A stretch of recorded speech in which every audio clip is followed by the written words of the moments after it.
Setiap syarikat mempunyai sasaran. Ada yang mengejar keuntungan, ada yang mengejar pertumbuhan. Tetapi, bagaimana jika ada sebuah syarikat yang mengejar sesuatu yang lebih besar daripada dirinya sendiri? Dalam 2 episod yang lalu, kita telah mendengar bagaimana Norclean dilahirkan daripada sebuah masalah dan bagaimana ia berkembang dengan membina ekosistem bukan sekadar menjual mesin. Hari ini, kita akan menyelami satu persoalan terakhir. Apakah sebenarnya impian terbesar Norclean? Selamat datang ke episod penutup. Assalamualaikum Encik Rafizal. Kalau saya perasan, dari episod pertama lagi, Encik Rafizal jarang bercakap tentang keuntungan. Jarang bercakap tentang jualan. Kenapa? Waalaikumsalam Aisyah. Sebab keuntungan itu penting, tetapi ia bukan tujuan. Ia hanyalah hasil. Kalau tujuan kita hanya mencari keuntungan, mungkin kita akan berhenti apabila sudah cukup. Tetapi kalau tujuan kita ialah memberi manfaat, perjalanan itu tidak pernah selesai. Saya percaya, perniagaan yang baik bukan hanya mengubah angka dalam akaun bank, tetapi mengubah kehidupan manusia. Saya pernah dengar Encik Rafizal menyebut tentang sasaran melahirkan 10,000 usahawan menjelang tahun 2035. Sejujurnya, bila saya dengar angka itu, saya fikir, wah, besar betul impian ini. Kenapa 10,000?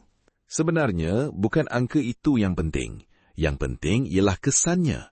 Bayangkan, kalau seorang usahawan berjaya, dia membantu keluarganya.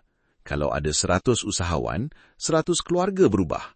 Kalau ada 1,000, ribuan kehidupan mendapat manfaat. Sekarang bayangkan 10,000 usahawan. Berapa ramai anak yang boleh mendapat pendidikan lebih baik? Berapa ramai ibu bapa yang mempunyai pendapatan lebih stabil? Berapa ramai belia yang akhirnya percaya mereka juga mampu berniaga? Bagi saya, itulah impian sebenar. Menarik. Tetapi siapa sebenarnya hero dalam cerita ini? Norclean atau Encik Rafizal? Tidak. Hero sebenar ialah usahawan. Saya selalu kata kepada pasukan saya, kalau satu hari nanti orang hanya mengingati Norclean, tetapi tidak mengingati usahawan yang berjaya, bermakna kita masih belum berjaya. Kami hanya menyediakan jalan. Yang berjalan di atas jalan itu ialah mereka. Dan saya percaya, setiap orang berhak diberi peluang. Kalau saya minta Encik Rafizal bayangkan Malaysia pada tahun 2035, apa yang Encik Rafizal ingin lihat? Saya mahu melihat lebih ramai rakyat Malaysia yang berani mencipta peluang, bukan menunggu peluang. Saya mahu melihat anak muda percaya mereka tidak semestinya perlu menunggu pekerjaan untuk berjaya. Saya mahu melihat lebih ramai wanita, lebih ramai pesara, lebih ramai keluarga mempunyai sumber pendapatan sendiri. Dan saya mahu melihat jenama tempatan berdiri megah, bukan sahaja di Malaysia, tetapi juga di peringkat antarabangsa. Sebab saya percaya, kalau kita mampu menghasilkan teknologi, kita juga mampu menghasilkan harapan.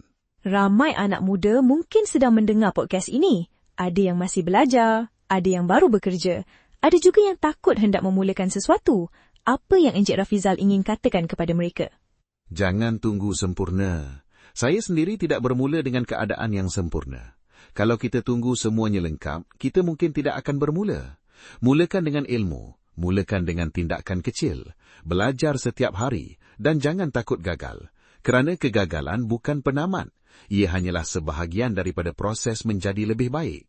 Baik, Encik Rafizal. Ini soalan terakhir saya.